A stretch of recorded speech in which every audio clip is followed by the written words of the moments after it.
Today's global news cycle is moving faster than the markets themselves. From a historic U.S. shutdown ending to a new EU strike against Google to explosive political emails, corporate labor unrest, and even China finding workarounds to get Nvidia's banned AI chips. If you want to understand what's really shaping the economy, tech, and geopolitics today, this is the video you don't want to miss.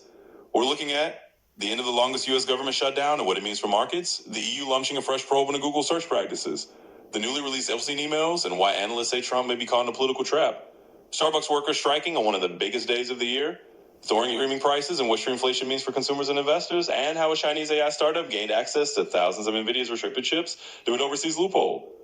These aren't just headlines. They're signals that help define where money is moving, where regulation is tightening, and where risks and opportunities are emerging next. Let's get into it. The U.S. House of Representatives voted Wednesday evening to pass a temporary spending bill by a margin of 222 to 209, sending it to Donald Trump for signature.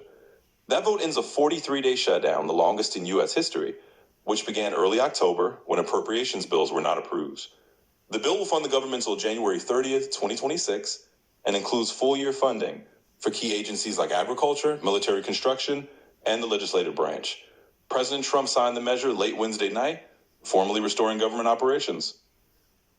This shutdown had substantial economic impact. Federal workers went without paychecks, travel and air traffic services, and food aid programs were delayed. By ending the shutdown, some of this uncertainty is removed.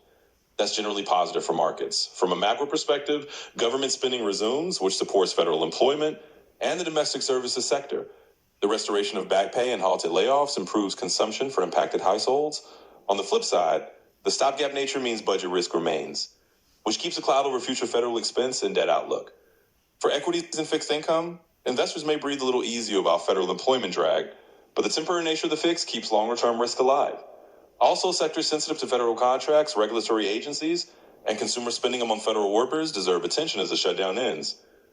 Looking ahead, here are 3 things to monitor. The budget cliff in January, since this funding only goes to January 30th, will Congress pass full-year appropriations or trigger another shutdown? Healthcare subsidies are another sticking point. Democrats oppose the bill because it does not include extensions of subsidies under the ACA. If those subsidies lapse, consumer spending and health insurance access could suffer. And finally, debt and deficit considerations. The shutdown highlighted the fragility of the U.S. fiscal framework, and though the immediate risk is off the table, markets will be watching debt ceiling talks, federal spending growth, and the inflationary impact of resumed operations. In short, the shutdown is a positive near-term development for markets and federal sector risk, but because this is a stopgap, the root cause, recurrent budget gridlock, remains unresolved. If you trade short-term, look for relief rallies in stocks tied to federal contracts or federal worker consumption. If you invest medium to long-term, remain cautious about sectors exposed to fiscal tightening or deferred risk. As always, keep an eye on upcoming budget deadlines, Treasury statements, and White House and Capitol Hill cues. Those can move markets more than the immediate shutdown ended headline. All right, that wraps up our first theme. Now let's move on quickly to the other major stories shaking up the financial world today. In recent days, House Democrats released a tranche of emails from the Epstein archive. These messages include references to Trump spending extended hours at Epstein's property and suggest Epstein believed Trump knew about the girls while he asked one of Epstein's associates to stop the activity. At the same time, the emails show Epstein obsessively tracking Trump's movements and media coverage long after the 2 men had publicly distanced themselves. Bloomberg Law News reports that the headline author of the Bloomberg piece calls the situation a trap for Trump, a seemingly self-inflicted one, by virtue of his earlier decisions and public posture. Why does this matter? From a political and investor lens, the stakes are high. First, for Trump personally, the emails force him to revisit a chapter many believe closed. His past comments calling Epstein a terrific guy, his club membership at Mar-a-Lago, and the later denials now collide with fresh evidence. Second, for the broader system, the leak of these emails raises renewed questions about the transparency and completeness of earlier investigations, as well as the integrity of public figures' disclosures. Third, for markets and strategy. Investors in media, legal services firms, reputational risk insurers, and even the corporate governance space should take note. When dominant public figures face renewed credibility shocks, ripple effects can follow. Here are the things to monitor. Document scope. Will additional Epstein archive documents surface? Will they further implicate Trump or his inner circle? Trump's response. Will he continue to dismiss the email as a hoax, or will he adopt a defensive posture that changes his media strategy and possibly his campaign agenda? Legal regulatory outcomes. Although Trump is not currently under criminal indictment over Epstein, the renewed focus could stimulate civil suit risks, congressional inquiries, or renewed DOJ interest. Market sentiment. Political risk is non-diversifiable. If this story expands or drags on, investors may reassess exposure to reputational risk in firms tied to high-profile individuals or to political risk-sensitive sectors. In short, The Epstein email story has the potential to do more than reopen a personal scandal. For Trump, it undercuts his long-standing narrative of distancing himself from Epstein and controlling the damage. For the marketplace, it underscores a key lesson. Personal reputation and political transparency can be material risk factors. If you're investing or trading in sectors with high public figure exposure, whether in media, consumer brands, or regulated industries, this is a reminder to build scenarios around reputation shock and political risk spillover. Stay alert, keep an ear to the wire for document drops, and pay attention to how this evolves through the year ahead. That wraps our breakdown of the Bloomberg opinion piece on the Epstein email revelations and their implications for Donald Trump and the broader ecosystem. Let's start again from the top, and I'll read the entire text in English. Unionized baristas at Starbucks have launched a strike targeting more than 60 company-owned U.S. stores across dozens of cities. Time to coincide with Starbucks' annual Red Cup Day, which marks the start of its holiday promotion and heavy store traffic. The Union of Starbucks Workers United says negotiations over the company's first national contract have been stalled for years. They're demanding better pay, consistent hours to qualify for benefits, improved staffing, and resolution of unfair labor practice charges. Starbucks' position is only about 4% of its U.S. workforce is unionized, that it offers average compensation, including benefits, worth about $30 an hour, and that the vast majority of its stores will remain open despite the walkout. Why does this matter for Starbucks and its investors? From an investor and market perspective, this story carries several implications. There's operational risk. A strike on a high-volume promotional day could dent sales, affect customer experience, and increase costs. There's cost pressure. As Starbucks agrees to higher wages, more hours, and staffing improvements, it could raise operating expenses at a time when the company is trying to reverse recent sluggish growth. Red Cup Day is a key driver of holiday season momentum for Starbucks, and any disruption can impact the narrative of the turnaround under its CEO. More broadly, retail unions and labor negotiations are becoming a more prominent risk to retailers. Investors are watching labor issues more closely, and union pressure can shift corporate governance and cost outlooks.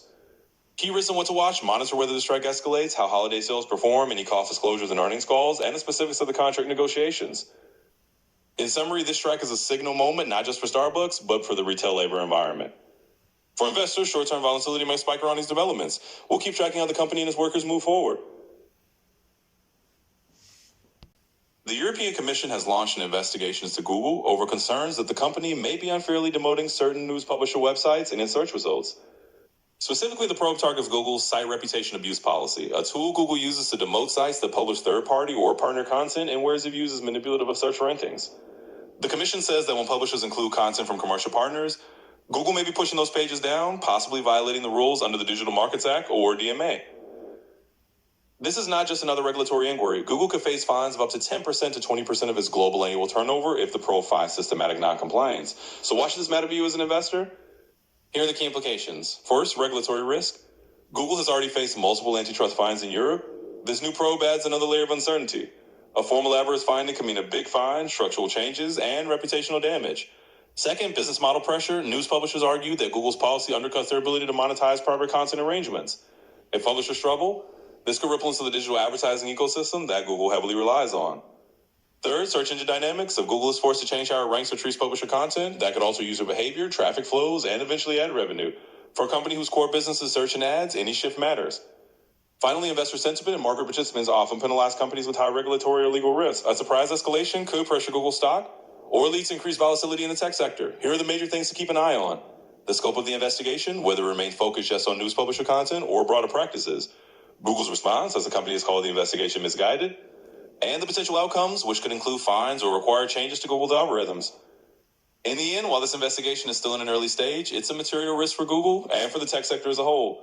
It reinforces that regulatory headwinds aren't going away for big tech, so having a thesis that factors in regulatory shocks is increasingly prudent. That wraps up our breakdown of the EU probe into Google's new search practices. We'll continue monitoring how this unfolds, because when search engine dominance meets regulatory oversight, the implications run deep. According to preliminary data published Thursday, Poland's real gross domestic product rose by 3.7% in the third quarter compared with a year earlier, up from a revised 3.3% in the previous quarter. That marks the fastest pace of expansion since the third quarter of 2022. While Poland has faced tight budget pressures and mounting deficits, this acceleration gives the government a welcome boost.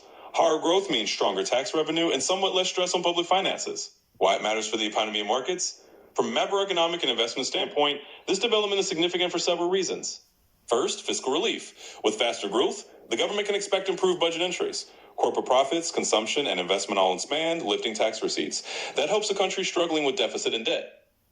Second, a confidence signal. As growth pickup indicates resilience in the Polish economy despite global headwinds, higher energy costs, geopolitical tensions in Eastern Europe, and supply chain risks. That may boost investor sentiment toward regional equities, fixed income, and capital flows. Third, regional spillover. Poland is one of the larger economies in Central Europe. A rebound there can have spillover effects into neighboring markets, with implications for export demand, manufacturing chains, and EU structural fund flows. However, this is not a guarantee of smooth sailing. Here are the crucial things to keep on your radar. The sustainability of growth. Is the 3.7% jump a one-off bounce or the start of a sustained trend? Investors will look at underlying drivers, investment, consumption, exports, not just the headline figure. Fiscal dynamics. Even with growth improving, budget deficits and public debt remain headaches. The government still faces external and internal pressures on spending, so the revenue boost must be matched with effective expenditure control. External shocks. Poland is exposed to global developments. The war in Ukraine, energy cost shocks, supply chain disruptions, and currency pressures. A reversal of favorable conditions could dampen momentum quickly. Monetary and inflation context, higher growth could lead to inflationary pressures, which in turn may force the central bank to raise rates or slow down. That affects borrowing costs for the private sector and fiscal costs for the public sector. In summary, Poland's stronger third quarter growth is a positive development, both for the government's budget and for Europe's growth narrative. For investors, countries like Poland that combine growth with improving fiscal metrics may warrant renewed attention. That said, the upside is tempered by risks, not just about the economy, with the broader environment of geopolitics, inflation, and public finance strain. In your investment thesis, treat this as a potential tailwind, but not a guarantee. Keep exposure to Central European equities, fixed income, or regional plays under review, and stay agile. That wraps our coverage of Poland's economic acceleration and what it means for the region and investors. According to the WSJ piece, a Chinese AI firm, INF Tech, secured access to roughly 2,300 of Nvidia's top-tier chips by routing the hardware through a data center in Jakarta, Indonesia. Here's how the chain worked. Nvidia sold the chips to a U.S. subsidiary of a Chinese-owned company, Ivoris. That firm then sold servers built with those chips to Indonesia's Indosat Ooredoo Hutchison. Indosat signed INF Tech as a client, which allowed the Chinese startup to use the advanced AI hardware, even though China is formally banned from obtaining these chips. While technically complying with U.S. law, the deal raises serious questions about loopholes and global controls. Why does this matter for tech, geopolitics, and investors? From a broader perspective, this story connects deeply into three critical areas. First, export control risk. The U.S. has restricted exports of advanced AI semiconductors to China over national security considerations. This deal shows how firms may navigate around those controls, raising potential policy and enforcement implications. Second, AI arms race implications. Nvidia's chips are central to cutting-edge AI development. If China or Chinese-like firms gain access via indirect routes, the U.S. lead in AI hardware could be eroded, altering competitive dynamics globally. Third, investor and corporate risk. For companies like Nvidia and others in the semiconductor supply chain, regulatory uncertainty and geopolitical risk are real. Shareholders and partners must factor in exposure to export policy shifts, supply chain exposure, and reputational risk. Here are the major items to monitor going forward. Regulatory actions. Will U.S. authorities tighten controls, enforce new rules on intermediaries, or update export licensing frameworks in light of these workarounds? Company disclosures. Nvidia and its partners may face increased scrutiny in earnings calls, investor disclosures, and regulatory filings regarding compliance, customer usage, and in-market restrictions. Global supply chain responses. Will China accelerate its push for domestic AI chip production as a hedge? How will other countries respond to indirect access routes for restricted technology? Market sentiment evaluations. Investors must gauge how the interplay of tech leadership, regulation, and geopolitics could affect chip makers, cloud services firms, AI startups, and defense technology companies. In short, this investigation throws a spotlight on the complexity of controlling high-end technology flows in a globalized world. For NVIDIA, U.S. policymakers, and global investors, the message is clear. Hardware access equals strategic advantage, and indirect routes matter. For investors, treat exposure to AI hardware, export policy shifts, and supply chain resilience as key components of your thesis. Ensure you're watching not just product innovation, but how regulation, geopolitics, and corporate structure interact. Their roles are set on how a Chinese AI company worked around U.S. chip export rules, a story that may well reshape how we view technology leadership, regulation, and global competition. Across major platforms, price increases are in full swing. Services like HBO Max, Disney+, Hulu, Apple TV+, Netflix, and Paramount Plus have all raised prices in recent months. This surge in subscription costs is being labeled streamflation. At the same time, consumers aren't flocking out. Cancellation rates remain fairly stable, with some services seeing double-digit loyalty levels. What does it matter for media companies and investors? From the industry and investment standpoint, the trend holds significant implications. First, cost pressure. Many streaming services have invested heavily in high-profile content, especially sports rights, live events, and exclusive stories, which drives up costs. Pricing power and retention. Platforms are testing how much consumers will tolerate higher rates while still remaining subscribed. The fact that many viewers haven't canceled suggests pricing power is intact. Third, business model shifts. To maintain growth, services are offering more ad-supported tiers, bundling deals with other platforms, and combining services, signaling a shift from pure subscription models toward hybrid offerings. Fourth, investor sentiment and structural risk. Rising prices may boost revenue, but could also heighten risk of future churn.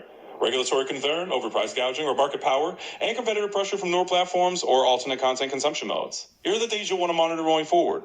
Cancellation and churn metrics. If price increases begin to force cancellations or push consumers to ad-supported tiers, that can undermine growth projections. Mix shift to ad versus no ad tiers. How large a proportion of subscribers move to ad-supported tiers, and the margin impact of that shift. Bundling of partner deals. The proliferation of bundled offerings, platforms joining forces or integrating with telecoms, credit cards, etc. may change the competitive dynamics and unit economics. Content cost escalation. If sports rights and original content costs keep rising, margins may compress unless with scripted growth or pricing rises further. Consumer spending behavior. Will consumers continue to prioritize streaming over household expenses, or will inflation and cost of living pressures eventually force cutbacks? Some data already suggests many are bending budgets to keep streaming. In short, the streaming industry is navigating a pivotal phase. On one hand, companies appear able to raise prices without immediate mass cancellation, signaling resilience. On the other, the combination of higher content costs, consumer budget pressure, and evolving business models presents risk. For investors and analysts, consider the streaming players not just on subscriber growth, but on pricing power, margin durability, content cost inflation, and competitive threat from shifting media behaviors. For consumers, you may be paying more, but for now, you're still staying. That wraps up a segment on the rising cost of streaming and what it means for the media landscape.